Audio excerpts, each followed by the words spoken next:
Bon vendredi à tous, mesdames, messieurs, c'est la revue des grandes unes. Encore ce matin, la situation sociopolitique, c'est la nouvelle expression qui parle de ce sujet. L'Ouest est derrière l'Église catholique, c'est le grand titre proposé par le tabloïd.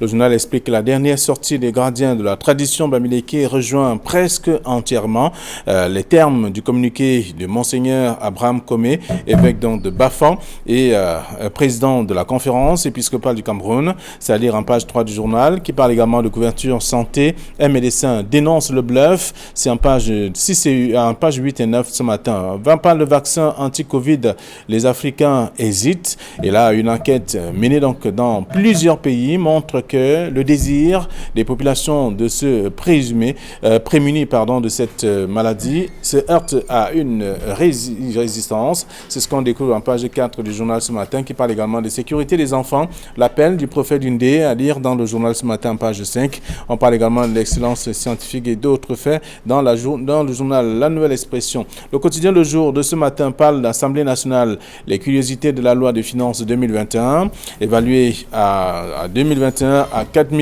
865,2 milliards de francs CFA, soit une augmentation de 17,2 milliards. Ce document déposé sur la table des députés le 25 novembre dernier nourrit donc la controverse. À lire en page 3 du journal. Le journal qui parle aussi de traite et trafic des personnes au Cameroun, comment le Cameroun est donc devenu un meilleur élève, une campagne de sensibilisation lancée à Douala afin d'outiller donc les intervenants sociaux à ce phénomène qui prend de l'ampleur. C'est en page 12 du journal Le Messager de ce matin, le Messager qui parle également de la lutte contre le Covid-19 des Camerounais de France en héros, en page 2 du journal, disponible en kiosque également ce matin. L'autre journal disponible en kiosque, c'est L'Œil du Sahel, qui s'intéresse également à l'actualité et parle du programme économique et financier, les ambitions du gouvernement pour le Grand Nord 2021 à lire en page 3. On parle aussi donc de l'extrême nord, douaniers et trafiquants sur le pied de guerre. C'est ce que le journal propose en page 3 également. Le journal est donc disponible en kiosque ce matin, tout comme Mutation qui parle d'insuffisance rénale. Le calvaire se lève donc à l'est Cameroun. C'est à découvrir dans le dossier proposé par le tabloïd ce matin. Et là, on peut lire la suite aussi. Toujours dans le même journal, Mutation, on parle notamment des Bororo qui souffrent le martyre dans les localités, dans les régions de la Damawa, bien entendu, du nord-ouest, sud-ouest et bien entendu à l'est Cameroun. C'est un dossier que je vous invite également à lire dans le journal en page 5. Le quotidien Le Jour parle donc de Douala, Grand Mall, la ruée vers les escaliers roulants. C'est ce que le journal propose également comme autre sujet ce matin. Le journal fait savoir que les incidents légers font le bonheur des internautes, mais aussi craindre pour les accidents graves. C'est une enquête menée par le journal Le Jour et c'est à lire dans le journal ce matin, dossier à lire de la page 2 à la page 3. Le même journal parle également de la décentralisation avec le pouvoir du député et du sénateur, à lire en page 5 du journal Le Jour, disponible en kiosque ce matin. Et le journal Cameroun Tribune pour sa part s'intéresse notamment à l'autoroute Yaoundé, Douala et Deya Kribi, à la recherche donc du nouveau partenaire. Le nouveau partenaire, c'est à découvrir dans le journal ce matin, dossier, et on s'intéresse également au respect des mesures barrières, le casse-tête camerounais. C'est ce que le journal propose également à lire, donc il fait lire aussi. Émergence pour sa part parle d'unité nationale qui profite donc des profondes divisions au Cameroun. Ça reste une question que se pose le journal, mais déjà 12 experts s'affrontent autour de cette question, comme tous les vendredis d'ailleurs. Et là on parle aussi de décentralisation, le rôle du parlementaire mis en lumière. C'est le journal qui propose le sujet. Le journal parle également de coup de gueule, Sainte-Éloi Bidon démolit les parlementaires grammataires. C'est ce que le journal propose également ce matin. Voilà ce que la presse propose, celle que nous avons reçue à notre rédaction ce vendredi matin et avec déjà nos invités déjà sur ce plateau. Georges Semé, bonjour et bienvenue. Merci, M. Ndongo. Bonjour à tous nos sympathiques téléspectateurs d'ici et d'ailleurs. Voilà, merci d'être là comme tous les vendredis. Bonjour Camille. Bonjour Flavien Valondongo, bonjour téléspectateurs d'Equinox Télévision, bonjour Georges Semé. Je ne pouvais pas vous oublier. Flavien Valondongo, vous voyez que nous ne sommes pas en guérilla ce matin. Moi, ma guérilla est devenue trop petite pour moi. J'étais obligé de me rabattre sur l'époque de la Coupe du Monde. Oui, la mienne a été accroché sur un fer dans un taxi. Vous voyez bien que nous avons des vieux taxis. Vous vous souvenez quand même que lorsqu'on annonçait la Coupe d'Afrique des Nations, il y a un ministre des Transports de l'époque, Robin Kelly, qui avait annoncé qu'il fallait enlever les vieux taxis de la ville ou des grandes villes, alors qu'on annonçait des couleurs de cette compétition qui n'a malheureusement pas encore eu lieu. En tout cas, ce sont les réalités. Et ça, c'est les conséquences justement de la démarche du ministre qui voulait éviter ce genre de choses. Voilà. Alors la presse ce matin, la Nouvelle Expression parle de la situation sociopolitique. L'Ouest est derrière l'Église catholique, avec notamment également ces révélations dans le courrier également, qui sont pratiquement similaires aux propos utilisés par Monseigneur Abraham Comé, selon le journal. Alors, on va noter que plusieurs personnalités originaires de la région de l'Ouest ou alors plusieurs groupes sociaux se sont prononcés sur la situation socio-économique globale qui sévit au Cameroun actuellement. Vous avez cité celui qui est à la une de nos confrères de la Nouvelle Expression, qui est le président de la conférence épiscopale nationale, Monseigneur Abraham Comé. Mais avant lui, il y a eu la sortie d'un groupe de chefs traditionnels qui peignait également ce tableau de la situation du Cameroun. Alors, nos confrères de la Nouvelle Expression nous font savoir qu'il y a une concordance d'opinion de vue entre l'Église catholique qui est représentée par Monseigneur Abraham Comé et cette communauté des chefs traditionnels qui ont fait cette sortie. Ils ont parlé de la gouvernance, ils ont parlé des politiques publiques, mais ils ont également parlé de cette situation, de cette tension qui a trait à la situation post-électorale, mais également dans les régions anglophones. Donc, ce qui fait évidemment dire à nos confrères que l'Ouest s'aligne derrière l'Église catholique. Mais on a quand même souvenance que ces sorties, ces interpellations sont effectuées à l'endroit du régime en place qui est dirigé jusqu'alors par le RDPC. Mais n'oublions pas quand même que c'est le RDPC qui a gagné dans la région de l'Ouest à la dernière élection présidentielle.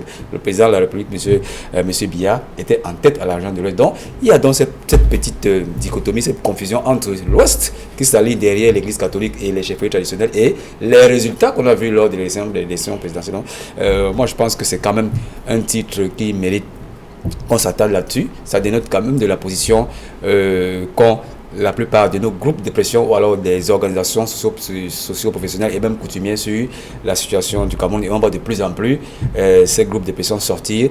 Il y a eu l'Église, il y a eu les chefs traditionnels, mais au-delà de cela, il y a d'autres personnalités, d'autres fortes personnalités qui se sont prononcées sur cette situation et qui sont originaires de la région de l'Ouest. Alors, c'est votre lecture, bien entendu, la vôtre également, Camille Nélé, en rapport avec le sujet. D'abord, la une du journal La Nouvelle Expression.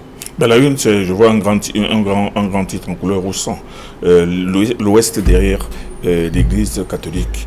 Le Cameroun est un pays de liberté. C'est pour ça que chacun a le droit de s'exprimer sans être inquiété. On a vu les chefs traditionnels. Je vous l'ai dit hier, 7 chefs traditionnels sur 335. Il faut préciser que ce sont les 7 chefs des représentations des communautés. Mais il y a 335 chefs traditionnels dans l'Ouest, c'est ce que je voulais dire. C'était pas 7 chefs uniquement. Non.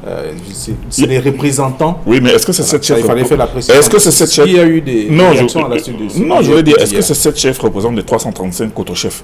Mais ça, c'est une autre histoire et c'est un autre débat. Ce que je voulais dire, c'est que quand on dit l'Ouest derrière l'Église, cela veut sous-entendre, cela doit faire comprendre au lecteur que c'est la région de l'Ouest qui est derrière l'Église catholique. Et c'est forces vives, la région, toutes ces forces vives. Alors, quand on dit de la région de l'Ouest derrière l'Église catholique, on ne sait pas si effectivement c'est vrai, si c'est vérifiable, si c'est vérifié, si c'est toutes les élites de l'Ouest, toutes les populations de l'Ouest qui sont derrière l'opinion de ces 7 chefs traditionnels. Et de l'autre côté, quand on parle de cet Ouest qui est derrière l'Église catholique, c'est Monseigneur Abraham Comé qui parle. Est-ce qu'il parle en son nom propre? Parle-t-il au nom de l'Église catholique? Est-il mandaté par l'Église catholique pour parler, pour qu'on puisse estimer que toute une région de l'Ouest, avec ces millions de personnes, sont derrière toute l'Église catholique au Cameroun, qui se compte aussi en millions de personnes? Moi, je pense que la mission du journaliste, c'est de donner l'information. L'information, c'est qu'il y a 7 chefs de la région de l'Ouest qui se sont exprimés, qui ont dit un certain nombre de choses connues, ressassées depuis très très longtemps. Il y a Monseigneur Abraham Comé, qui est le président de la conférence épiscopale, qui lui-même a déjà démontré depuis très très longtemps qu'il a une forte tendance toujours à donner son point de vue sur les affaires politiques de ce pays, ce qui est de son droit. Alors il précise dans le journal qu'il n'est pas là pour détruire, il est là simplement pour attirer l'attention des décideurs qui oublient qu'il y a quand même des actions, des choses à faire. Il attire l'attention en tant que Monseigneur Comé, pas en tant que l'Église catholique ou mandataire de l'Église catholique. C'est cet amalgame qu'il faut éviter. Parce que moi, je dis que ce titre est équivoque. L'Ouest, la région de l'Ouest, derrière l'Église catholique. Non. Il y a quelque chose, il y a une escroquerie au niveau de ce titre. Moi, je dis que ces chefs ont parlé, ils ont été entendus, on les a lus, aussi bien dans les journaux que dans les réseaux sociaux. C'est leur droit de s'exprimer. Ils ont le droit de penser, encore que tous ces chefs sont du RDPC. Donc ça veut dire qu'on ne peut pas les soupçonner de vouloir chercher à brûler le pays. Mais en le parlant, en disant ce qu'ils avaient à dire, en disant ce qu'ils pensaient, et parce qu'ils avaient le droit de le dire, ils n'ont pas été mandatés par toutes les régions de l'Ouest. C'est ça que je voudrais comprendre, que dans les journaux, nous, les journalistes, avons tout de même la mission et le devoir de donner l'information, toute l'information, sans amener les gens à lire derrière les lignes, ou alors à avoir tout simplement des pensées subliminales en fonction de ce que le titre lui-même n'a pas voulu dire ou n'a pas pu dire. Alors, c'est un article que je vous invite à lire dans le journal La Nouvelle Expression ce matin, situation sociopolitique, l'Ouest est derrière l'Église catholique. C'est en page 3 du journal. Le journal s'intéresse comme à autre chose et comme vous le voyez bien, on parle également du quotidien de Messager ce matin qui parle de l'Assemblée nationale avec les curiosités de la loi de finances 2020, évaluée en 2021 donc à 4 865,2 milliards de francs CFA. On constate simplement que les députés s'indignent de cette façon, c'est-à-dire poser le dossier sur la table le jour dit, alors qu'il y a un délai qu'il faut respecter. Et le délai dont vous faites allusion, c'est le 15 octobre selon la tradition parlementaire. Et nous avons vu plusieurs élus de la nation, surtout de l'opposition, décrier le fait qu'on ne leur dépose pas les projets de loi de finances sur la table à temps, ce qui ne leur permet pas effectivement de connaître, de maîtriser les tenants et les aboutissants de cette loi de finances, ce qui leur permettra de venir déposer soit des amendements, soit des modifications lors du vote. Bien évidemment, cette loi de finances est arrivée tardivement et elle est en discussion dans les deux chambres actuellement. Vous avez bien fait de noter que c'est une enveloppe de 4 865,2 milliards de francs CFA qui a été proposée pour vote et en hausse un tout petit peu par rapport à l'encaissement annuel, par rapport à l'exercice 2020 de un peu plus de 200 milliards de francs CFA. Et je pense qu'il y aura d'âpres discussions dans les deux chambres, à l'Assemblée nationale et au Sénat. Mais pour rester sur les titres de nos confrères du Messager, la curiosité de cette loi de finances, la première, c'est d'abord que de l'avis du ministre des Finances, on nous apprend qu'il n'y aura pas de nouvelles impositions à l'endroit du contribuable camerounais, qu'on soit personne physique ou alors société. C'est dû tout simplement à la conjoncture, bien évidemment à la conjoncture économique et la conjoncture sanitaire que vit le Cameroun et la plupart des États de la sous-région. Donc il n'y aura pas de nouvelles impositions. Mais je crois qu'il y a également des nouvelles mesures incitatives à l'endroit du tissu économique qui est constitué par les entreprises afin de leur permettre, un temps soit peu, de ne pas avoir la pression fiscale qui est parfois décriée au sein des grands groupements patronaux. Donc, il y a plusieurs curiosités dans cette loi de finances, mais je pense que, comme on le dit très souvent, elle a été proposée par la majorité la plus forte et bien évidemment, je crois qu'elle sera adoptée telle qu'elle a été proposée par la majorité RDPC. Mais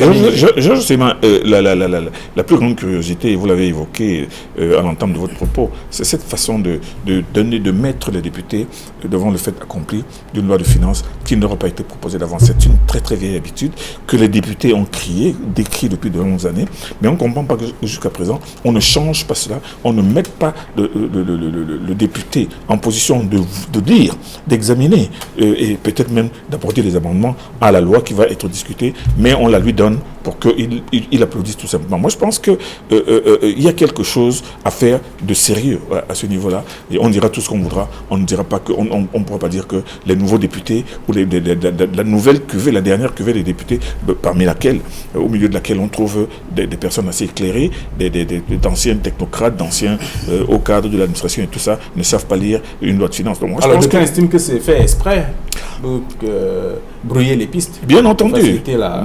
Mais tous ceux qui suspectent cette pratique ont bien raison d'estimer que c'est fait exprès, puisque c'est anormal. Ce n'est pas comme ça que cela se fait dans tous les parlements du monde. Et il est anormal que cela continue d'être pratiqué dans le Parlement camerounais. Alors, on va lire quand même ce que le journal propose en page 3, le Messager qui est revenu sur le sujet ce matin, et la Nouvelle Expression qui parle également du vaccin anti-Covid, avec notamment les Africains qui hésitent. on le voit bien dire, c'est une enquête qui a été menée dans plusieurs pays. Les Africains ne veulent pas de ce vaccin. Ben, vous savez, il y a quelque chose de curieux avec ce vaccin. Il y a quelque chose de curieux. D'abord, quand on regarde les chiffres, on voit que les gens meurent plus en Occident qu'en Afrique. Alors qu'en Afrique, quand vous regardez nos conditions de vie, vous regardez notre plateau technique, sanitaire, vous verrez plutôt que l'Afrique est plutôt mal barré, devrait être barré, aurait dû être mal barré. D'ailleurs, quand cette Covid a démarré, nous avons entendu des esprits bien pensants en Europe qui ont commencé à dire que non, vraiment, nous devons aider l'Afrique, nous devons faire ceci. Mais pendant ce temps, c'est des centaines de personnes qui mouraient chaque jour en Europe, alors que ce n'était pas le cas ici en Afrique.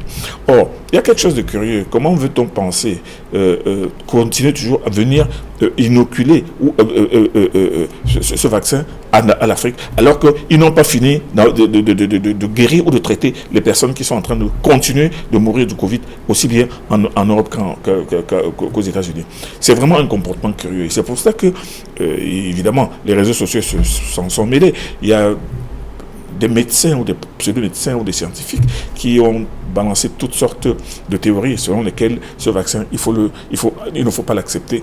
Et effectivement, c'est entré dans la tête des gens. Mais c'est d'autant plus entré dans la tête des gens que vous savez très bien que même si nous ne sommes pas tous des scientifiques, nous savons qu'un vaccin ou un médicament qu'on donne à un homme, il faut qu'on puisse avoir le temps de mesurer ce qu'on peut appeler des effets secondaires et des effets indésirables. Or, on a eu combien de temps pour voir l'évolution de cette maladie? Maintenant, comment est-ce que ce vaccin peut fonctionner dans l'homme et qu'est-ce qu'il peut apporter? Et généralement, l'analyse des effets secondaires prend des années. C'est pas une question de mois, c'est pas une question, c'est 5 ans, 10 ans, 15 ans, et pour qu'on puisse établir effectivement que tels effets secondaires sont impossibles. Alors, on veut absolument faire vacciner les Africains, alors que le Covid n'a que 1 an. Moi, je pense qu'il y a quelque chose de suspect là-dedans, et c'est pour ça que les Africains se disent que non, ce n'est pas possible. Commencez d'abord par vacciner. Nous voulons voir que vous vaccinez chez vous, dans vos écoles, dans vos maternelles, dans vos hôpitaux. À ce moment-là, nous pourrons accepter. Mais nous ne pouvons pas accepter comme ça, parce que beaucoup suspectent que ce ne soit qu'une vaste opération qui va faire que les Africains servent de cobayes. Et vous savez ce que c'est que les cobayes. Quand on fait quelque chose sur vous, si ça ne marche pas, vous trépassez. Alors, Georges Sémé, on le constate d'ailleurs à travers l'article La Nouvelle Expression, il n'y a pas que le Cameroun parmi les pays africains. Il n'y a pas que le Cameroun, mais pour rester sur le Cameroun, je crois que cette nouvelle polémique intervient après celle qui concernait le vaccin contre le cancer du col de l'utérus, où il y a eu de fortes réticences sur ce modèle de vaccination. Alors, le vaccin contre le cancer du col de l'utérus a contaminé pratiquement celui contre la Covid-19, et ça intervient également au lendemain où certaines grandes firmes américaines ont annoncé qu'ils ont découvert le vaccin anti-Covid. Je parle de Moderna et Pfizer. Alors déjà, il y a des lobbies qui se battent afin que ce vaccin devienne un bien commun. Un bien commun, ça veut dire qu'il soit mis à la disposition de tous les États sans dépenser un seul copec. C'est ça le premier combat. Le deuxième combat maintenant, c'est sur l'acceptation par les principales et différentes communautés de ce vaccin. Et le contexte est différent selon qu'on soit en Occident et en Afrique. En Occident, il y a même déjà des préachats qui ont été effectués à l'endroit de ces grandes firmes qui ont pu découvrir ce vaccin. Mais en Afrique, c'est encore des réticences. Et c'est la raison pour laquelle nos confrères de La Nouvelle Expression ont titré de façon très technique que les Africains hésitent au Cameroun. Je pense que on devrait d'abord se référer à ce que cette maladie existe. Elle tue autant les Noirs que les Blancs. Elle tue plus les Blancs que les Noirs. Elle tue plus les Blancs que les Noirs, mais elle tue également les Noirs. Donc, le déni sur la race par rapport à cette maladie, je crois que c'est un faux débat. Qu'on soit noir ou blanc, on est enclin à attraper cette maladie. Mais il y a également un déni politique qui est apporté dans la lutte contre la Covid, mais également sur le vaccin. Et je crains que le vaccin ne soit rattrapé par ce déni politique qui fait croire aux gens que c'est une maladie qui a été inventée par les décideurs pour leur permettre de voler davantage. Donc ce sont des préjugés qu'il faut bannir, alors que nous avons des proches qui continuent de mourir de cette maladie. Nous avons des cas de contamination qui sont palpables. Il suffit de se balader dans les hôpitaux. Moi, je suivais un reportage il y a quelques jours où on disait que d'hier à d'avant-hier à aujourd'hui, il y a eu au moins 500 cas. Donc il y a des clusters que nous voyons dans la région de l'Ouest et dans la région du littoral. Donc le Covid-19, c'est une réalité. On ne devrait pas créer une polémique autour du vaccin en disant qu'il y a une maladie pour les Africains, mais il y a une autre pour les Occidentaux, car la Covid-19 ne choisit pas le genre, elle ne choisit pas la race, elle tue autant les Blancs que les Noirs. Il faut respecter les mesures barrières. Oui, je pense que le titre de la nouvelle expression, tout en étant prudent, moi je pense qu'il est justifiable. Il est justifiable dans la mesure où quand il dit que l'Afrique hésite. Elle a raison d'hésiter. Elle a raison d'hésiter parce qu'il faudrait bien que l'Afrique comprenne pourquoi ce vaccin doit être expérimenté sur l'Afrique alors qu'il y a moins de morts en Afrique qu'en Europe. Et pourquoi est-ce qu'on doit le mettre en Afrique alors qu'on n'a pas encore commencé de vacciner les gens en Europe? Vous savez, en 1985, quand le sida est arrivé, il y a eu une très très grande polémique sur le sida. On a allé jusqu'à tomber dans l'hypothèse de la mise sur pied d'un vaccin contre le sida. Jusqu'aujourd'hui, on ne l'a toujours pas trouvé.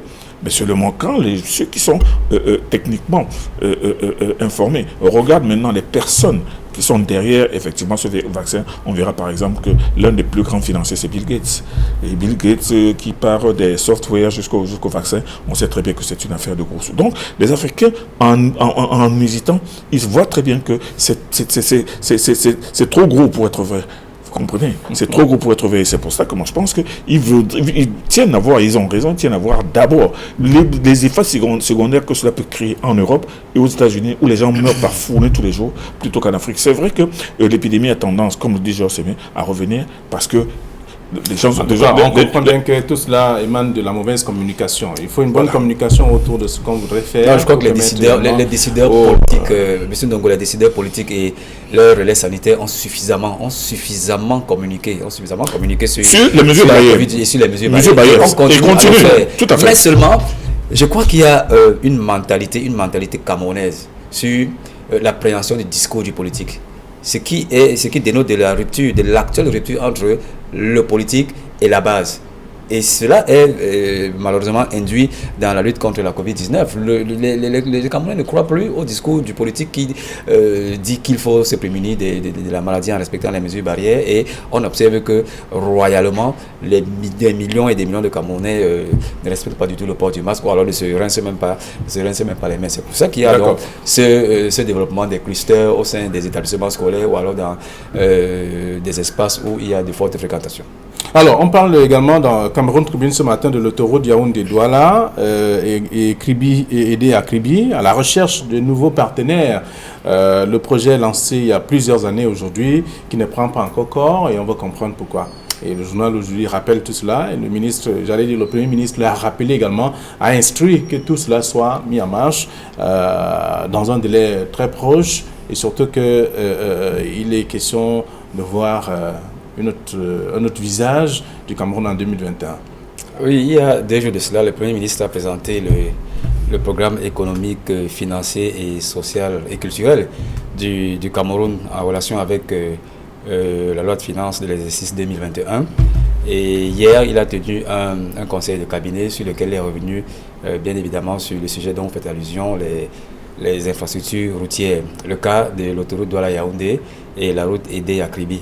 Pour prendre le cas de l'autoroute Douala-Yaoundé, les travaux ont commencé en 2014 et il y a eu plusieurs arrêts. Ces arrêts qui ont été justifiés en leur temps par les questions de déguerpissement, l'indemnisation des populations déguerpies, mais également d'autres problèmes techniques et financiers. Aujourd'hui, il faut rappeler qu'on en est à la phase 1 qui a été confiée à un opérateur chinois et qui tire à sa fin, après 6 ans de démarrage. Sur l'autoroute aidée à Kribi, c'est à peu près les mêmes délais. On en est encore à la phase 1 et pour aider à Kribi, ça rentre dans le grand projet du complexe industriel-portuaire de Kribi qui vise à créer des bretelles qui partent du complexe industriel-portuaire vers les autres contrées. Mais ce sont 2 chantiers qualifiés des chantiers de l'émergence qui sont malheureusement plombés par de nombreux dysfonctionnements que j'ai évoqués tout à l'heure. Alors le Premier ministre pense que pour la phase 1, on maintient ces concessionnaires qui ont entamé les chantiers. Mais pour la phase 2, il faut penser à d'autres concessionnaires qui soumettront certainement à des appels d'offres. Mais je pense que, in fine, on devrait accélérer tous les chantiers. Parce que on a de la peine à croire pour le chantier de l'autoroute Douala-Yaoundé. On dira qu'il n'y a pas pour la phase 1. Le Covid a consommé une bonne partie d'argent. Le Covid n'est arrivé qu'il y a quelques mois, alors que le chantier a été lancé en 2014. Donc pour la phase 1, on a pris 6 ans. Pour la phase 2, certainement, ce sera 12 ans, etc., etc. Donc on n'en finira jamais. Donc le Premier ministre avait raison de frapper du poing sur la table en demandant à ceux qui sont en charge de mener ces chantiers de les accélérer et de les finir. Et cette intervention intervient au moment où le ministre des Travaux publics est en visite aujourd'hui à Douala. J'espère qu'il ira faire un petit tour du côté de la pénétrante Est où le chemin est encore un chemin de croix. Alors qu'à la pénétrante Ouest, on n'a pas les mêmes problèmes. La route circule, il n'y a plus les embouteillages, mais à la pénétrante Est où il y a une proximité d'un stade qui va accueillir de grandes compétitions internationales, c'est encore le calvaire. J'espère qu'il fera un petit tour là-bas pour confirmer, bien évidemment, ce nouvel élan qui a été donné par le Premier ministre. Camille, un mot? Non, ça va, je sais bien tout dit. Au risque de me répéter, le Premier ministre a décidé de prendre le taureau par les cornes et peut-être maintenant de changer de pas de danse, d'accélérer la cadence. Parce que 6 ans pour des travaux qui auraient dû normalement prendre peut-être 4 ou 5, on pense que... Et ces travaux-là n'en sont qu'à la phase 1. Je pense que c'est tout à fait normal que le Premier ministre... C'est Cameroun Tribune qui évoque le sujet ce matin. Vous aurez l'occasion de lire, parlant notamment des autoroutes Douala-Yaoundé et aider à Kribi, à la recherche de nouveaux partenaires. On va lire la suite également. Émergence de ce matin, comme tous les vendredis, unité nationale qui profite donc des profondes divisions au Cameroun. C'est une question, mais déjà il y a 12 experts qui s'affrontent autour de la question. Non, le sujet d'aujourd'hui est aussi intéressant. Vous savez, il y a des moments où nous nous posons des questions sur la pertinence du sujet central du débat du vendredi d'émergence, mais celui d'aujourd'hui est absolument pertinent parce que ce que l'on observe effectivement, c'est qu'il y a de plus en plus de fractures, il y a de plus en plus de repli d'identité, il y a de plus en plus de sujets susceptibles de séparer les Camerounais. Maintenant, on peut bien se demander à qui ça profite. Bien évidemment, ça ne peut profiter à personne.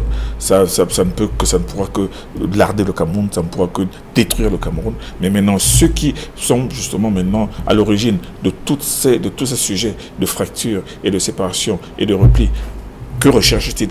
Mesure-t-il effectivement que le danger de la démarche, des démarches extrémisme? Vous n'avez qu'à regarder aujourd'hui dans les réseaux sociaux comment les Camerounais sont devenus d'une brutalité, d'une vulgarité extraordinaire. C'est-à-dire que quand quelqu'un n'est pas d'accord avec toi, il vous insulte. C'est-à-dire qu'il ne peut pas vous dire que je ne suis pas d'accord avec vous, il vous insulte, ils insultent votre mère, votre intelligence et tout. Alors que, est-ce qu'il est plus intelligent que vous? Est-ce qu'il est plus au fait que vous? Non. Moi, je pense que même sur le plan politique, il y a des gens qui ont le droit d'estimer que ça, c'est comme ça que moi, je pense que le Cameroun peut être construit ou bien que nous pouvons faire dans notre région. Mais il y a d'autres qui estiment que non, jamais de la vie, c'est leur point de vue. Et c'est autant de choses qui font que cette sorte d'irrédentisme permanent, cette sorte d'exclusion des uns par rapport aux choses qui nous concernent tous, évidemment, crée forcément un danger pour notre pays qui lui-même est fragilisé par les multiples crises économiques et sociopolitiques que vous connaissez. Alors, Georges Sémé, vous êtes certainement le 14e expert. Oui, tout à fait. Et contrairement au 13e quel doyen, je pense que j'ai quelques visages de ces personnes à qui profitent ces profondes divisions. D'abord, il y a ceux qui sont au pouvoir et ceux qui sont à la conquête du pouvoir, mais également entre ces deux pôles, il y a ceux qui font du courtage de l'accession au pouvoir. Là, je vais parler de la société civile, des groupes de pression, des associations qui font un certain lobbying en ce qui concerne la gouvernance et le pouvoir. Donc, c'est à ceux-là que profitent les profondes divisions. C'est une réalité. Nous avons l'épisode 10 millions des nordistes qui a été... Nous avons le Bami Power, nous avons les Sawa Indiens, nous avons la Fédération des écrans. Je crois que ce sont des concepts qui favorise la déconstruction de l'unité du Cameroun et c'est à cela que profitent les divisions. Alors on parle de l'unité nationale qui profite justement des profondes divisions au Cameroun. Ça reste une question proposée par Émergence et déjà 12 experts qui s'affrontent autour de la question. Merci à vous chers messieurs, je vous souhaite déjà de passer un très bon week-end, surtout sans excès, parce que il s'est dit que le dehors est mauvais. Vous savez que nous avons mentalement suspendu le vendredi soif. Oui, d'accord. Les raisons seront évoquées la semaine prochaine. Allez, bon week-end à tous, chers messieurs et dames.